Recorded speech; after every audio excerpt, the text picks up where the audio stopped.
Welcome back now to Texts and Traditions 2, and kind of where we left off just a little bit. This week we're going to be talking about the Arminian controversy and Puritans, and those two are actually going to kind of merge together a lot of different ways. So what we're really kind of covering is actually a pretty broad period of time. As again, won't give you all the things that, just like in the 1500s, this will be our last lecture that kind of touches on the 1500s to 16th century.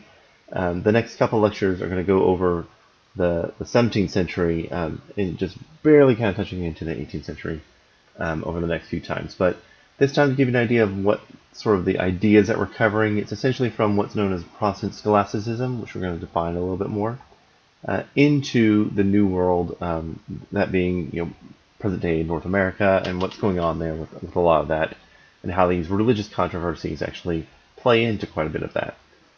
So just kind of a reminder of where we left off last time. So last time we were talking, we left off with these people. So you have Elizabeth I, who has that kind of very long reign. Matthew Parker, who's going to come up again. And then you have Mary, Queen of Scots, also known as Mary Stuart, who is related to the Tudor line, but kind of you have to go back a couple generations. And John Knox does feature in a little bit toward the beginning. But before we get to that, before we get to what's going on in England during this period, let's back up a little bit and talk again about this guy. This is Theodore Beza.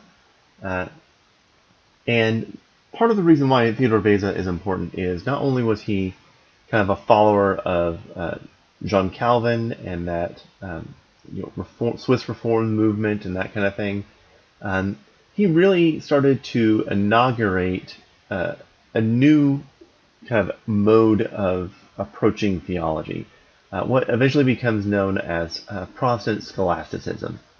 And it's scholastic not so much that it's in content, so it's not following the same scholasticism that you have with Aristotle and Aquinas, kind of following along with what Aristotle's doing, but it is scholastic in that it takes a lot of that methodology. So you really have these two kind of different fields show up, or two different methodologies show up. They're competing for each other from the Middle Ages through this time period as well. And so you have the more humanist perspective, and John Calvin we would definitely put into that humanist camp. He had a very strong humanist education. That's kind of the method that he went behind it. So I kind of jokingly say, half serious, that the Institutes, John Calvin's Institutes of Christian Religion, is the first systematic theology. Well, technically, you couldn't really call it a systematic theology for a lot of different reasons. Part of it is it's still somewhat, ambiguous on a few different points. It's much more concerned with the broad vision of it. Really, once you get Protestant Scholasticism, that's when you start getting the Protestant systematic theology. So that's really what you need, is that kind of exacting methodology, heavy emphasis on logic, heavy emphasis on definition and how all these different parts relate to one another. With someone like these earlier reformers, what you really get is a lot of, we're going to have the Bible, let people interpret the Bible. Yes, there are doctrines, and we're going to have more rhetorical flourishes with them and talk about the languages and that sort of thing. But by the time you get to someone like Theodore Beza, they're focused on getting a much more rigorous, honing in on these certain definitions and that kind of thing. And that's going to come to play in a lot of what goes on, especially once we get to the Arminian controversy that happens. So to kind of understand a little bit more of the historical background, you thought we were done with this guy, Charles V. No, he's going to have one last thing. In 1549, where he's the head of the Holy Roman Empire, and kind of that in its last big hurrahs or whatever.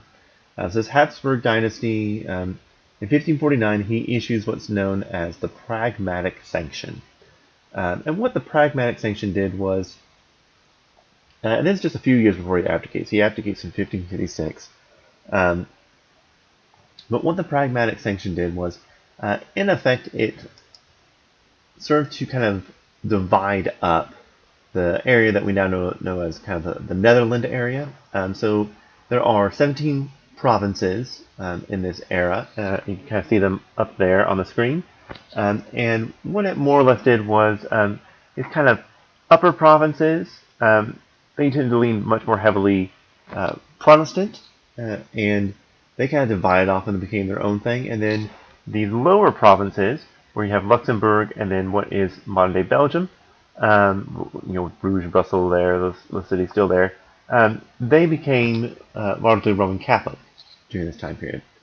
And so that's more or less what happens. But Philip II of Spain, who's the son of Charles, kind of gets invested this area. And Philip, just to kind of put a little more context to what we were talking about, he's married to Mary Tudor, the Bloody Mary. So he is very Roman Catholic. And he wants all of his lands to also be thoroughly Roman Catholic. So he has this problem, though, with the northern area of what becomes known as the Netherlands, these northern provinces, because they have more or less been a melting pot of a lot of different groups. So there are some Catholics there, but there's also some Reformed groups, some Lutheran Protestants, some Anabaptists are still in this area, and there's just a lot of other people that more or less consider themselves Protestant, but maybe don't even necessarily identify with one group or the other. So that's going on there. And so he wants them to be Roman Catholic, but he doesn't have a lot of authority to do that, or a lot of power to do that. He does kind of start trying to force them and wage war and that kind of thing. And in particular, you get this guy, William of Orange. This is not William and Mary of Orange. That comes much later, or just a little bit later, kind of right after the end of our time period here that we're going to be talking about. But William of Orange, or also known as William the Silent, who lived from 1553 to 1584. He becomes more or less the leader of the Protestant armies. And during his lifetime, you kind of have these three groups that more or less form. So you have the Roman Catholics on one side, you have the Reformed Calvinist kind of faction on the other side, and then you have these centrists who maybe they're not Roman Catholic, maybe they are Reformed, but they really just don't want to rock the boat. And so they seem like they're probably going to be the big group. The Calvinists tend to be a little bit more on the violent side, but Spain starts spending a lot of money trying to force these northern areas to become Roman Catholic. What ends up happening is that Spain ends up becoming bankrupt. A lot of these mercenary armies that they have been paying for aren't getting paid, and so they turn and start attacking the towns that they're supposed to be kind of helping convert back to Roman Catholicism. So that doesn't work very well, and that ends up giving a lot of support toward the Protestant cause, towards William the Silent. And then you had this big event that happens in 1584. In 1584, William the Silent, William of Orange, is assassinated. And not only is he assassinated, and this relief of that period, actually if you go to that part of the Netherlands today, you can still see they have marked out in the wall the two bullets. They went through William of Orange and they landed in the wall, and they kind of just set up a memorial. But it's still there to this day. And then, so William of Orange is assassinated in 1584, and to kind of help, it actually ends up helping the Protestant cause because it's found out that the assassin is a Jesuit. Remember, they're very involved politically during this time. And so that ends up giving even more support to the Protestants. So William's son, who's known as William of Nassau, he takes over, and there becomes more or less a de facto separation at that point between these northern groups, kind of up here, and the southern groups, where you can really see even with the modern borders today that ends up being the case today. So that's kind of what's going on as far as that. So William Nassau, like I said, he's the one who takes over, and that's kind of setting the stage behind all of this that's going on. During the same time frame, you have a guy who's born in 1560, although doesn't really come heavy onto the scene until after William of Nassau is in office, and this guy is Jacob Arminius. Jacobus Arminius. So Jacob Arminius, he starts out as a Calvinist, and really for his life, he's going to, he views himself as Reformed, he views himself as following in the way of John Calvin. That's how he understands himself and his mode of being. So when you hear these terms about Arminian and Calvinism, you have to understand that really, if we're going to get down to the brass tacks of it, this is an in-house debate. These are not, it's not the same thing as you have between Roman Catholics and the more Protestant Reformed group. It's not the same thing you have between the Eastern Orthodox Church and the Western Church. This is really an in-house debate, but it is very, very divisive within that group. So he's born in the Netherlands. He goes to University of Leiden, which is in the Netherlands.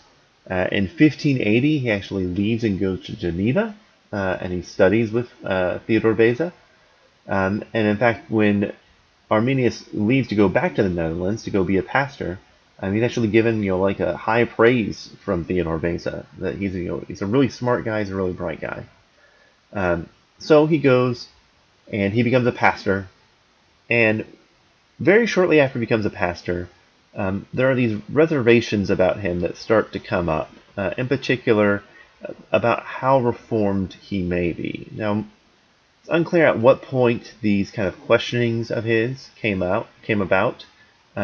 Possibly as early as in Geneva, although he didn't share it with anyone, but definitely by the time he's preaching, when he's preaching through Romans, and this is standard fare for Reformed churches, is that you just kind of preach through the Bible, or this expository style of preaching.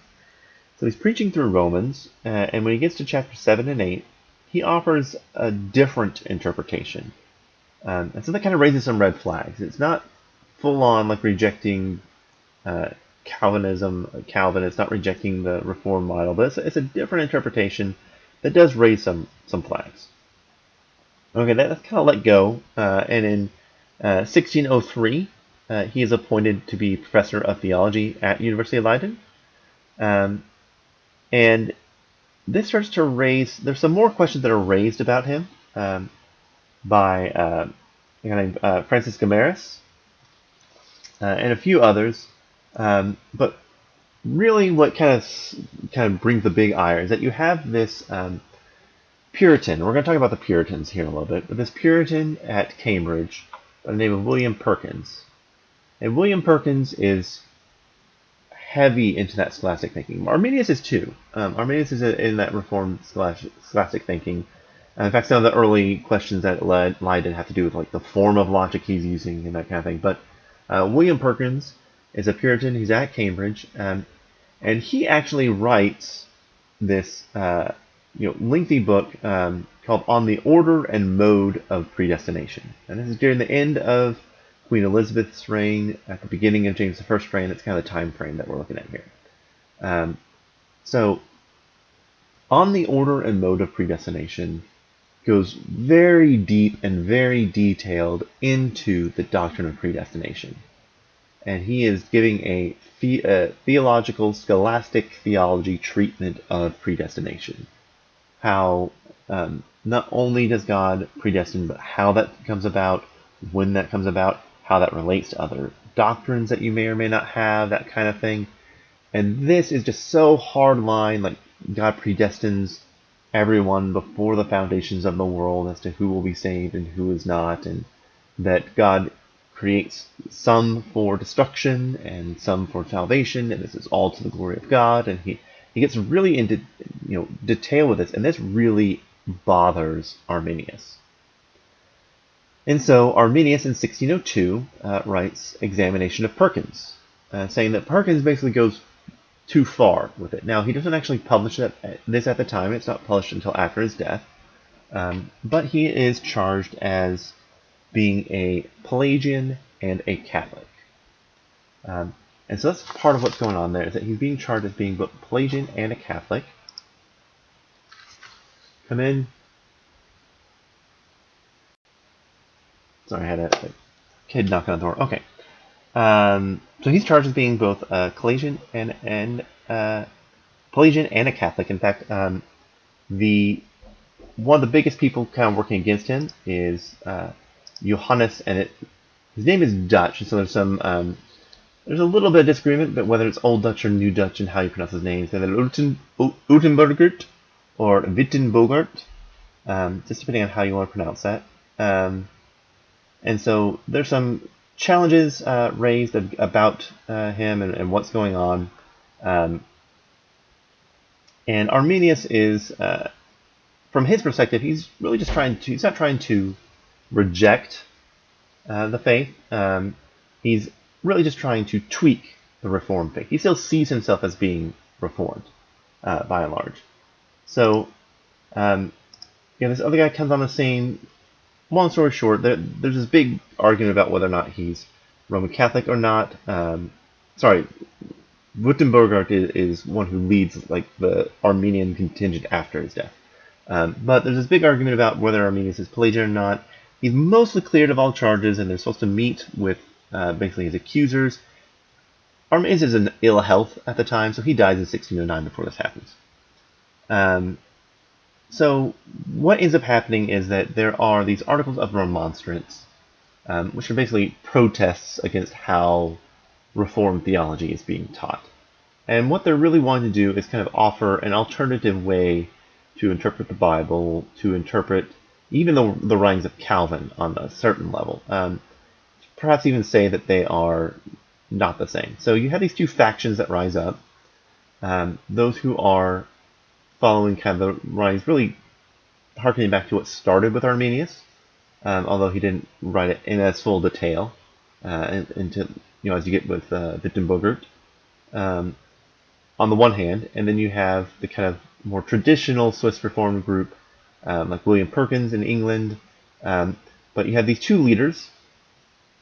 There's Prince Maurice, who is kind of representing the traditional Swiss Reformed movement, and Oldenbarneveld, who is another leader of the Arminian movement. They both kind of have power in that northern area. Well, Prince Maurice is able to, through some political maneuvering, remove Oldenbarneveld. And what they end up doing is the challenges of the Arminians, and it's Arminians with an I. We'll point that out real quick. Arminians with an I, not with an E. This is not from Armenia. This is from Arminius. What they end up doing is calling an international synod, and that's known as the Synod at Dort. So when they meet at Dort, the Armenians think that they're going to go and have a debate and discussion, but because of the work of Prince Maurice and some others, the decision's already made before they even get there. And this is more or less just handing down, this is the decision. They weren't necessarily surprised that this was going to be the decision, but there was just no debate about what's going on at all. So they have this decision that's handed down, that's already decided what it's going to be. And from all over, it's kind of this international symposium. You have some French Huguenots come, you have people from England come, from Scotland come, from Switzerland come, and they all kind of meet and issue what is now known as the 5 points of Calvinism. Now, in the article, and most of the reading is highly contentious stuff. So most of the reading, most of what's going to be on Canvas is going to be discussion of these readings and that kind of thing. And so some discussion about whether or not tulip is an appropriate phrasing of it. It works as a good mnemonic device. It's widely used, so that's why we're going to talk about it. I know Timothy George prefers roses. That has not caught on at all, just because it's the tulip is a much broader use. Partly also because Dort's in the Netherlands. The Netherlands are famous for their tulip. That's part of what's going on here. But we're going to break this down with what the tulip is. Tulip is an acronym here, so they stand for different things. And it really helps probably start better with the U. Because this is really like the point for the Reformed faith. And that's unconditional election. This is all about the sovereignty and the majesty of God. That's really what is at stake here. So unconditional election is that before the foundation of the world, and this is the argument Perkins makes, this is what's now known as Dortian Calvinism makes going afterward, is that before the foundation of the world, so eternally, God chooses specific individuals And these specific individuals he marks as elect. Meaning, he has chosen them, he is going to save them, and it is not because of anything within them, as we'll see, but it is wholly 100% the sovereignty of God. And the reason that he does this is just because he is God. There's nothing about that person that makes it, but him choosing that person, his choice of that person, brings about his sovereignty and brings about his glory and brings about the display of his sovereignty for all to see. So that's the U is unconditional election. The T is total depravity, or as Timothy George has to say, radical depravity. But this is the idea that you are not capable of. One is it's that you can't save yourself. Like that's at the very baseline level. That's probably how Arminians understood it. Is that it's not a works-based salvation. But for Dortian Calvinism, it goes a lot deeper. It's not just that you can't save yourself, it's that you're not capable of doing anything good. That you are wholly corrupt, your will is corrupt, you are completely and totally incapable of doing anything that might be called good. Even the things that seem good are not actually good. Maybe there's some kind of hidden motivation that other people can't see. Or maybe just your whole perspective is off. In fact, really hardline Dortian Calvinists are going to say you're not even capable of knowing what goodness is. That's how far fallen you are. That's the radicalness of your depravity. That's the T. It's total depravity. The L is limited atonement. It's also related back to this unconditional election. So here's why the T is important. Because God knew who he had chosen before the foundation of the world, that has nothing to do with them. There's not some internal merit that this person has. They're not better than anyone else. God just chose them. As far as the L, limited atonement, says that when Jesus died on the cross, he died specifically for these individuals. He didn't die for a group, he didn't die for a collective, he didn't die just to make a way open to whoever, but he died for specific individuals, and that would be the elect. So that's the limited atonement. I is the irresistible grace. And this is the idea, that's a little bit more complex than that. So the idea is that Jesus died on the cross, and he made this offer to everyone. But everyone, because they are totally depraved, rejected Jesus Christ and rejected this offer of salvation and forgiveness and resurrection because we are so totally and horribly depraved. So, God, because he is sovereign and has unconditionally elected some, he compels those people. Their will is wholly corrupt, so he overwhelms that will to make it so that his grace is irresistible to this elect. So the idea is not that God chose some and that other people, even if they wanted to, they couldn't. It's that no one wants to. Absolutely no one wants to become a Christian. No one wants to follow after Christ. So God has to compel some people. And he has to compel them out of his love for them as a decision wholly made from love, but not love based upon anything we do. It's an unconditional love, a love far beyond anything else. There is no reason inherent in us as to why he loves us and does this. And that also is to the display of his sovereignty. And the P is also known as the perseverance of the saints. You might say, very quickly, once saved, always saved. But again, it's a little bit more complex than that. The idea is because you have absolutely nothing to do with your salvation, and because God has elected those who are saved from before the foundation of the world, and because it's wholly vested upon his action, he is the faithful God. And so if he holds you, nothing can take you out of his hand. And so you are held in the hand of the Father, sealed with the Spirit. It's like that hand is coming on top of you for the other hand, and you're being held in his hands. And because he is God and ultimately sovereign, nothing can take you out. Nothing you can do can take you out of that. So whoever the elect is, and most Calvinists, Dortian Calvinists, aren't going to say that they know who the elect is. They're going to say, like, well, I would assume that the people in the church are, but I don't know that. There's a certain amount of ignorance about who the elect are. But whoever those elect are, God has fully and wholly kind of saved them, and because it's fully and wholly God's action, He alone can decide whether or not they are saved, and He will not go back on that promise. So that's more or less the points, kind of the counterpoints from the Arminians. They more or less agree on the depravity of man. They're not going to say that that you can save yourself. They do agree on that point. They do agree that we are all fallen, and that we are all radically fallen. Where they start to disagree with this, and technically the Remonstrance comes before Dort, but these ideas were in full swing before that. Where they start to disagree is that they don't believe that God elects specific individuals, but rather He gives people the ability to respond, and He kind of decides about classes of people, that if you respond, you become elect. And so there is this heavy element of that it's not an irresistible grace, that you do get to choose that grace. You do get to choose that.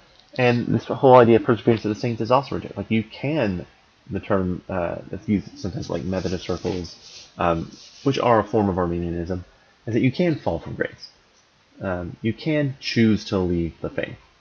Because it's not an unconditional election before the foundation of the world. It's very conditional. It's a conditional election. The idea is that it's conditional upon whether or not you choose. And so they more or less are the opposite of every point except for that very first one. They do believe in depravity. Maybe not to the extent that Dortian Calvinists are going to argue, but they're still going to say that you can't make that decision on your own. You do need, as John Wesley, that we'll get to, says, you need some kind of prevenient grace. There is a grace that happens before the fullness of that grace. And that's kind of this big dispute that happens. You get both groups kind of around, but Arminianism kind of fades for the most part on the continent. It starts to have a bigger impact outside of the continent, and that's what we're going to talk a little bit now. So we're coming back here to England now, and the Puritans aren't necessarily separatists. A large group of Puritans become separatists, and so because of that, the names tend to get kind of confused and confounded a little bit. So I do want to make that kind of clear offhand. Really, what you have is this distinction being laid between Puritans and what's known as conformists. So the first thing that happens kind of in this whole thing is what's known as the vestment controversy. This is during the life of Elizabeth. And in 1559, she imposes the Act of Uniformity. In the Act of Uniformity, she declares that all clergy must wear vestments. And Matthew Parker, this guy right here, mustachioed man, he's perfectly fine with that. He's perfectly fine wearing the vestments. So he supports that. He's the Archbishop of Canterbury at the time. And that leads to a bit of a problem, because the vestments are seen as Roman Catholic, they're seen as external, they're seen as not necessary for the faith. And so you have a few figures, and we're just going to highlight one, Thomas Sampson, who argue that they should not have to wear vestments. And so Sampson writes to Bullinger, Bucer, Peter Martyr of Vermilly. It says, like, what should we do about this? And, if you recall from our lecture about Bullinger, this shouldn't be too surprising, but they more or less say this is kind of an adiaphora. It's a non-essential thing. You should, continue to preach against that they are necessary, but go ahead and wear them. Because if you don't wear the vestments, you're not going to go to jail, you're not going to be beheaded, but you are, going to be kicked out of the clergy, because the monarch, in this case, Elizabeth, she's in charge of the Church of England, and so she can decide to kick you out.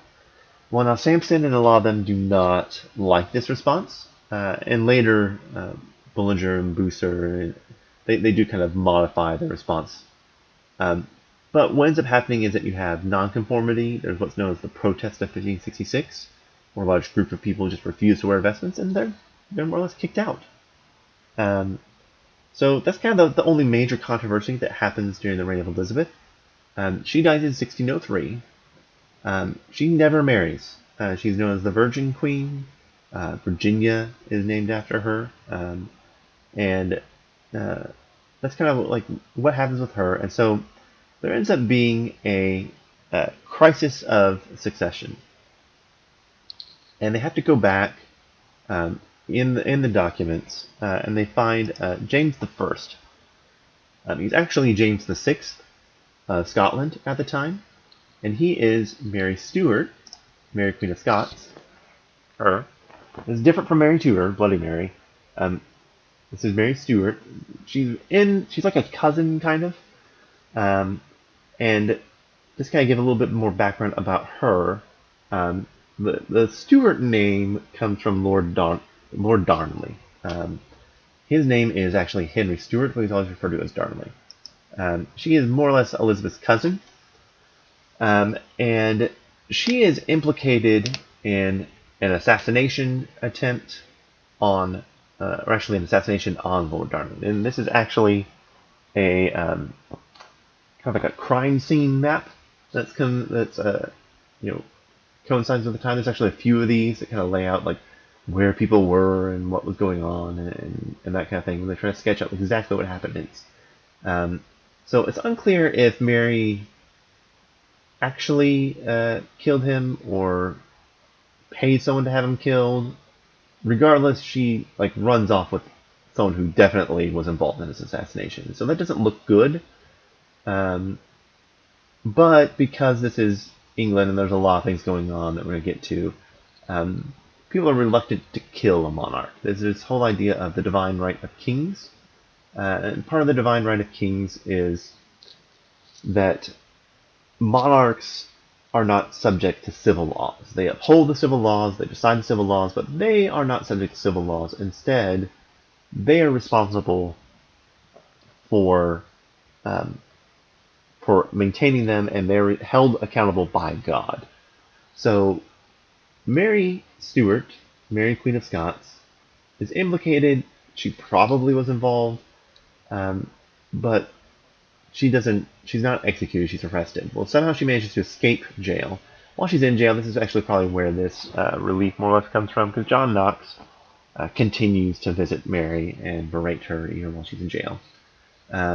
So anyway, while she's in jail, she escapes, makes her way to England, and for whatever reason, and it's unclear why she thinks this, but she thinks that she will be welcomed with open arms into England to take her throne from her cousin, Elizabeth. Elizabeth holds off on killing her, really doesn't want to kill her. However, Mary collaborates with some Roman Catholics, probably Jesuits, to assassinate Elizabeth. It's unclear how far this plot went, but it's discovered, it seems like very early on, and Elizabeth feels that she has no choice but to execute her at that point. And so she's executed, but it's kind of a little bit of background. She does have a son with Darnley, Henry Stuart. She has a son with him before he's killed, whose name is James. And the Protestants in Scotland more or less take him, and he's more or less raised by the church. And in particular, there's a guy by the name of George Buchanan, who was chosen by Knox to act as tutor for James. And the idea is that maybe we can make James into the type of ruler that we want. One that will listen to the people, one who understands the people, but most importantly, one who's a Protestant ruler. Despite George Buchanan's efforts, it seems like this sort of took, but sort of didn't. But he was James VI of Scotland. When Elizabeth dies, there is this. We'll get to that. There's this kind of controversy that happens, a crisis that happens, and they have to go back into the records to find, who is going to take over. And James VI is selected. He comes to England. That's why he's known as James I and VI.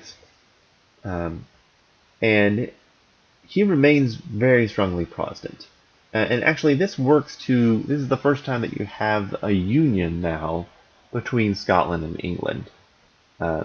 England had, periodically tried to take over Scotland. You've seen Braveheart, you know a little bit about this, but that kind of back and forth had happened a few times. But this time you actually have a unification of the houses of Tudor and Stuart. And that kind of brings together England and Scotland. So, while James is on his way, so he hasn't even made it to London, but while he's on his way, this group of Puritans, and these are the same people who, remember the vestment controversy? These are the same people who didn't want to wear vestments. They were trying to, and the name Puritan is basically their effort to purify the church from what they view as Roman Catholic or non-Reformed thinking. So they're trying to purify it, and even in the very early days, they were kind of known as stick in the muds. Like nobody liked them. I think there's a character in one of Shakespeare's plays even where basically he's a villainous character who is subject to scorn simply because he's a Puritan. So that's kind of going on. But a group of Puritans meet James on his way, and they give him what's known as the millenary petition. The idea, the millenary is supposedly had 1,000 signatures. It's unclear if he actually had that many or not, but they give it to him, and they lay out some of their concerns, things that they want to be reformed in the church. And since James is now going to be the new head of the church, who better to ask? In particular, they want to reject the sign of the cross, especially during infant baptism. They view this as superstitious and somehow hearkening back to Roman Catholicism. They want vestments to be optional. If you want to wear them, you can. You don't have to wear them. Interestingly, they want to discourage the use of wedding rings. Again, because they view it as some sort of superstitious type of thing. And then they also wanted to reject sports on Sunday. And this was kind of a big thing, is that there was no work on Sunday. That wasn't the issue during this time frame. But the question for the Puritans was they thought that it should be spent solely on contemplation and thinking about God, and they shouldn't be going to parks to play games like early form of bowling was around, croquet, and taken early forms of soccer were going around. They want to, or football were going around. They want to do away with all of that, and so this ends up leading to, shortly after his coronation, James I, one of his first acts that he does is he calls the Hampton Court Conference. And at the Hampton Court Conference of 1604, he brings together both the Puritans and what's now known as the conformists, those who are willing to conform to all these different things. And he more or less critiques both sides. He says, the church leaders, you should listen to the Puritans, you should give them a voice, but also Puritans, you're asking for a bit much here. This is a bit too far. And so instead, he says that both sides need to cooperate, and they need to work on a new version, a new translation in English of the Bible. And you probably know it as King James Bible. Technically, it was the Authorized Bible.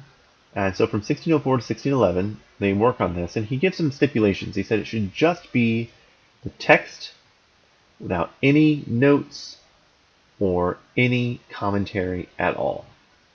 And so what you have produced is the Authorized Bible, or the King James Version of the Bible, which is the first time that you don't get a lot of commentary or anything like that. In fact, you don't really see commentary on the English Bible show up again until the late 1800s, really early 20th century, kind of that turn of the century with the Scofield Bible. So it's King James Bible, and it is pretty much the English Bible until the 20th century. So that happens early on in his reign. The other instance that happens very early on in his reign is what's known as the Gunpowder Plot. You probably know the name Guy Fawkes, probably from the masks that people wear, but Guy Fawkes was a Roman Catholic, and he, along with other Roman Catholics, they rented out space in Parliament. This was not an unusual thing to rent out space underneath Parliament. There's big storage areas there. But what they decided to do was they saw an opportunity to rent out a lot of space and fill it with gunpowder. And their plan was on the 5th of November, 1605, they were going to set it off and blow up Parliament. And actually, from all accounts, they had gunpowder stored, actually got pretty close to carrying it off. And from where it was, it would have completely decimated London.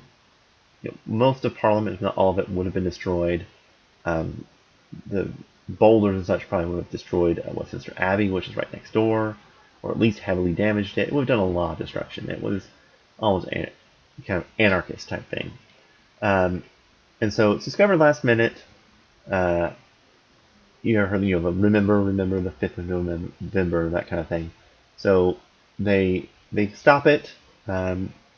He's executed. He is kind of thrown in together with a group that's known as the Recusant Catholics. The Recusant Catholics are Catholics who did not attend Anglican churches. They kind of met in secret, kind of kept secret, and this kind of ramps up pretty much attacks against Roman Catholics, even more so. So they kind of push very hard line into following conformity and uniformity and that kind of thing. Also during this time frame, we'll talk about this a little bit more next time, you have the 30 Years' War. Now you have the wars of religion going on, and they kind of culminate in the 30 Years' War. And 30 Years' War lasts from 1618 to 1648. Is really the probably worst war that Europe had seen up to that time, and really probably won't see again until you get to like World War I time frame. So that's going on. Because of all those different things, England gets spared a lot of what happens from the 30 Years' War. And so there's a big heavy interest in consolidating power in the monarchy because that gives stability. And so you have Elizabeth and then James. They provide a lot of stability. James seems to be a pretty good ruler. The problem is James is not immortal. He dies in 1625, and on the throne comes his son Charles I, who ruled from 1625 to 1648. Now, Charles I is a bit of an imbecile, to put it lightly. A lot of different things are going on with him. Very early on, there's still some question because there's always a question when one of the Stuart kings and monarchs comes up, because you have Mary Queen of Scots, who is so ardently Roman Catholic. They believe there's something like in the blood about it. Charles I, he goes to Spain to see about the Infanta, who's a prince, basically a Spanish princess. It's now a term used for like Spanish girl, but she's seen as kind of like an ideal match politically. It doesn't really tell anyone about why he's going to Spain. Parliament actually kind of has icy relationships with Spain. They want a war there. Charles does not end up marrying the Infanta in Spain. Instead, he goes to France, and you remember this guy, Charles IV of France, the guy who was Protestant up until he got to Paris and said, "Well, Paris is worth at least a mass and converts." So he's Roman Catholic now, ruling France, and he has a daughter, Henrietta Maria, and Henrietta Maria ends up marrying, or ends up getting promised to Charles I, under a couple conditions. One of them, and probably the one that's one of the bigger sticking points. There's a couple sticking points. One is that he will relax guidelines against the recusant Catholics, and basically allow them a little bit more peace. Henrietta Maria is Roman Catholic. He makes a promise, but he can't keep it, really, because he doesn't have enough authority to do so. Also, he makes a promise that he will provide naval support to Charles IV of France, Charles I of England will provide support to Charles IV of France as he is attacking these Huguenots who have garrisoned themselves at La Rochelle. And so he realizes he doesn't have any real power to do the whole British naval force. So he sends his personal naval fleet. They go to La Rochelle, but he has at least enough awareness to know that if he goes and attacks these reformed groups, it's not going to go well for him back in England. So he goes to La Rochelle, and then his ships actually start defending the city. They are defeated, the Huguenots are defeated, and Charles kind of returns to disgrace, but he ends up marrying Henrietta anyway. So you have this guy who's married to a Roman Catholic now, and so that's all going on.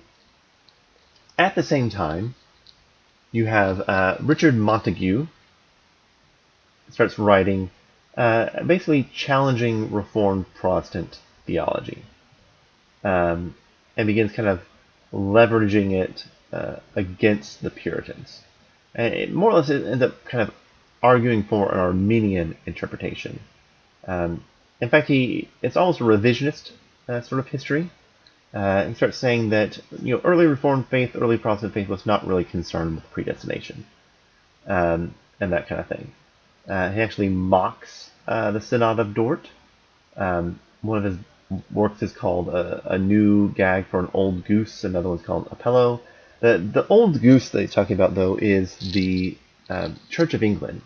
And Montague, his primary argument is not really that the Reformed faith was different. His primary argument is that the Church of England actually harkens back to a more ancient and apostolic tradition that's much older than any of that. And so he makes this argument that really we're much older than all of that. And this, by the way, happens very early on in the reign of Charles I. And he is arrested by a bunch of Puritans for slandering the church and the recently deceased James I. And Charles kind of steps onto the scene and not only releases Richard Montague, but makes him the court chaplain instead. You also have another group, the Carolingian divines, or Caroline divines, who more or less follow in the same line of Montague, with the endorsement of Charles I. So they are promoting what amounts to Arminian theology against very reformed thinkers who, and most of Parliament at this time is heavily Calvinistic Dortian reform. They have signed on to that way of thinking. Okay, so that's all going on. Then you also have this issue with what's known as taxation and poundage. Basically, that Charles stops asking Parliament for permission to raise taxes. Now, according to decrees of the land, including like the Magna Carta going all the way back to 1215, he's supposed to get permission from Parliament to raise taxes, but he doesn't do that. He just starts raising taxes.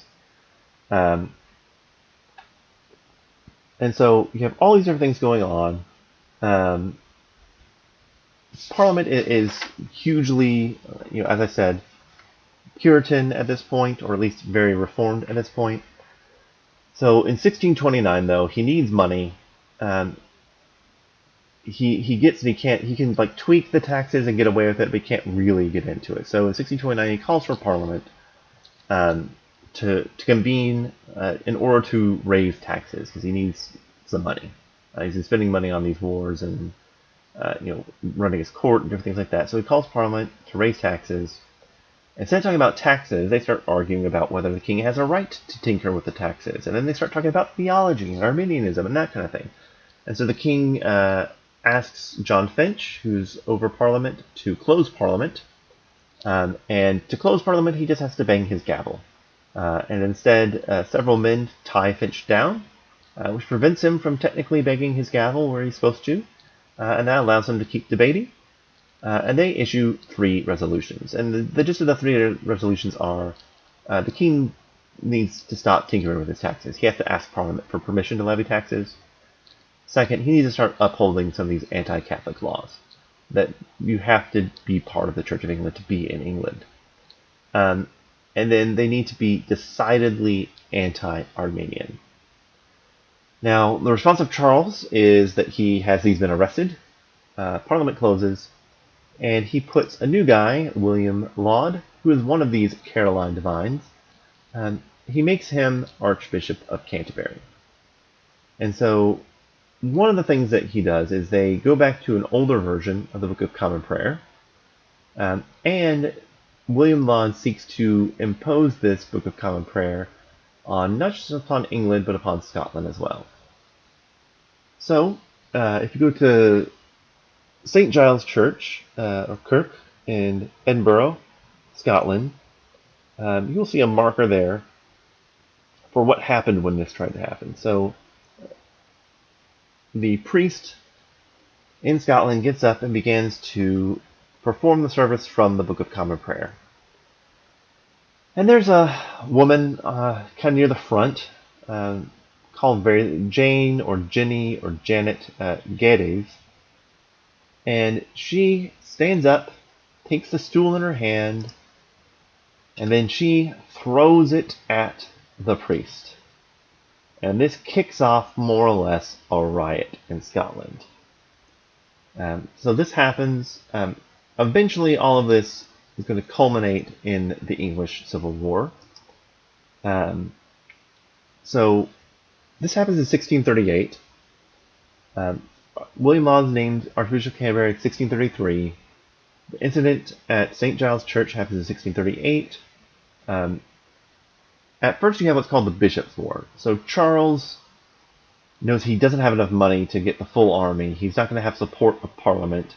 So he tries to go to war with Scotland with just kind of his private army, which kings still have. There's still holdover from the whole feudal system. So he has this private army. This is known as the Bishop's War.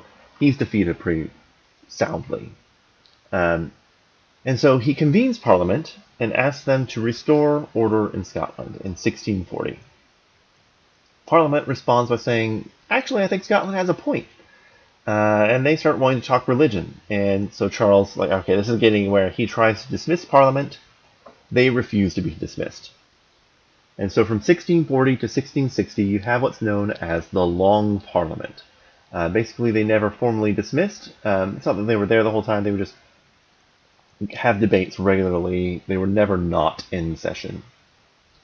Even today, technically, Parliament is in session at the behest of the monarch. So they know that if they end the session, the monarch might, Charles isn't going to bring them back, and so they're just refusing to end the session. And so, a lot of things are happening during this time period. They refuse to help Charles out with that. A big divide forms between parliamentarians, who are known as Roundheads, and royalists, known as Cavaliers. And the Cavaliers and the Roundheads, it turns violent. But the parliamentarians are pretty well winning at this point, and this is kind of a wild period of time. This is full-on civil war. There's knights on horseback riding through the streets of London during this time. There's a whole lot going on. Okay. During this time also you have in 1646 what's called is the Westminster Assembly. And they're going to become important for a number of different reasons. So that's going on. In 1649, Charles is captured and he is put on trial and beheaded for treason. So you have now full-on regicide. They've killed the monarch. And from 1649 to 1653, you have more or less a republic. And during this period, it's like the Puritan heyday. They're getting things done. The Westminster Assembly is going great. The Westminster Assembly actually issues a number of important documents. They're still really important, not in the Church of England, but they're actually really important in the Church of Scotland and Presbyterian churches. This is the Westminster Confession, the Shorter Catechism, Westminster Catechism, Longer Westminster Catechism. These three are collectively known as the Westminster Standards.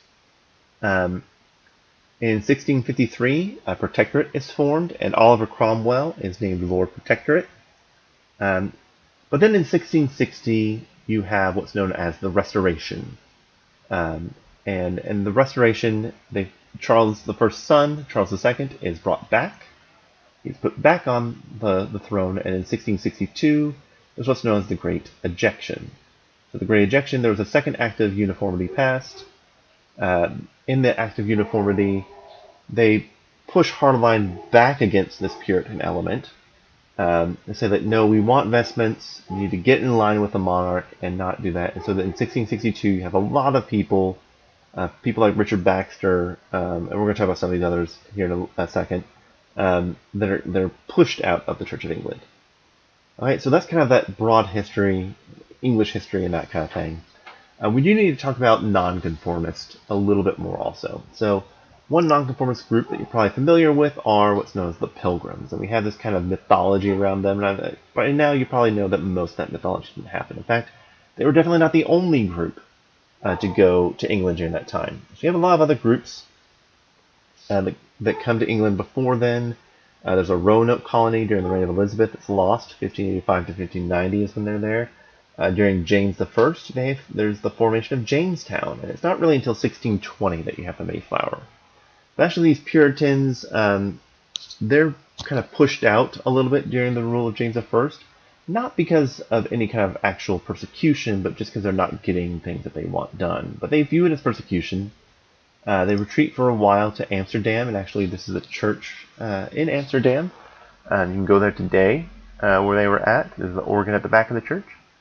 And when they returned to England to board the Mayflower, this is actually part of the policy of the kingship at the time. This is essentially, they're using these nonconformist groups to bolster their stake in the New World. So these are people that want somewhere to go. They still feel British. They still have some loyalty to the crown. And so the rulers see an opportunity. And so that's why you have these groups being sent over to the New World, with the Pilgrims, going to Massachusetts. And then later with some of the nonconformist groups we're going to get to, they have some other groups kind of coming over. So some of the other groups you have, Baptists, Quakers, Shakers, Muggles or Muggletons. I hate to break to you, J.K. Rowling was not the first one to come up with that term. The Diggers, there's so many others, cannot possibly name all of them. Some of them formed before the Civil War, some of them formed during the Civil War, because you're going to see that a lot of them have a lot of have end of the world time frame. In fact, it felt like the end of the world. Crazy stuff was happening in the streets of London, so they felt that the world was ending. It didn't, but a lot of these groups stuck around afterwards. Shakers did not. Most of them actually have kind of faded away. The Quakers and the Baptists are the two most well-known groups now, so we're going to talk about some of those. There are some kind of common characteristics these nonconformist groups have. They have what some people label like an Anabaptist impulse. We'll talk about a little bit more broadly. They have a very, what's known as primitive faith. That is, they want to get back to the ancient church. In fact, for a period of time, there is a group called the Ancient Church. But they're trying to get back to this first century church, about how church is done. They view Acts not as just descriptive historically, but as telling us how the church should be structured. Because of this, they tend to be pretty anti-tradition. They don't want anything outside the Bible. And that also leads to why several of these groups end up being very pacifist as well. Secondly, they tend to be very separationist. They want to separate themselves from society. They want a strong division between church and state. They don't think that the church is part of the state. Third, they do tend to be very congregational in their style of governance. You don't have this kind of top-down model. Instead, the people, the congregation, decides what's going on. So it is true when Charles II comes in the Great Restoration, he's much more anti-dissenter. Many Puritans become even more extreme as they're pushed out. But you have other groups also. You have early Baptists like John Smith, early Baptist John Smith. In America, you have Roger Williams, who's actually part of that initial group in 1620, who went with the Puritans, and he was pushed out by the Puritans and was in Founds, Rhode Island. So If you want more about that, take Baptist history. We'll talk definitely a lot more about that. Kind of real quickly, by 1638, there's a Baptist church in London. By 1689, they have a London Baptist Confession. But we're going to go away from that. We're going to very, very briefly talk about a few other groups. You have the Quakers. So here on the right, you have George Fox, lived from 1624 to 1691. He didn't particularly care for the term Quakers. He actually tried Children of Light and then later Society of Friends. But the idea is that Christians have an inner light that guides them, and this provides also a source of revelation of sorts. And he was one of those who would refuse to swear allegiance to state. Later on, you have William Penn, who's this guy over here. William Penn, when Charles II comes to the throne, he owes William Penn a lot of money, partly because his father owed him a lot of money. To pay this debt, William Penn is able to convince Charles to give him 2 different land grants. So he gets the Delaware Valley and Sylvania. Delaware Valley is modern-day state of Delaware, and Sylvania, they add Penn's name to it. It becomes Pennsylvania. Sylvania is just the Latin word for woods. Transylvania, through the woods, that kind of thing. So, but Pennsylvania and Delaware come basically as this hodgepodge where all nonconformists can move without oppression, and the state uses this to their advantage, to press their advantage in the New World. So you have that going on. Some other groups, and I believe we'll have a presentation from one of you later on about Richard Baxter. He's a Puritan, kind of semi-Baptist at the same time.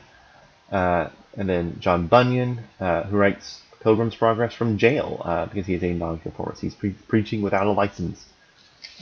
He doesn't have the endorsement of the church behind him. So these are some of the different groups and things that are going on during that time frame. So next week we're going to kind of retread some of this period of the 17th century, get a little bit into the 18th century. We're talking about the Enlightenment period before we finish up after that. So hopefully that gives you a good idea of where it is that we're going and what we've kind of talked about. And I'll see you guys in the comments.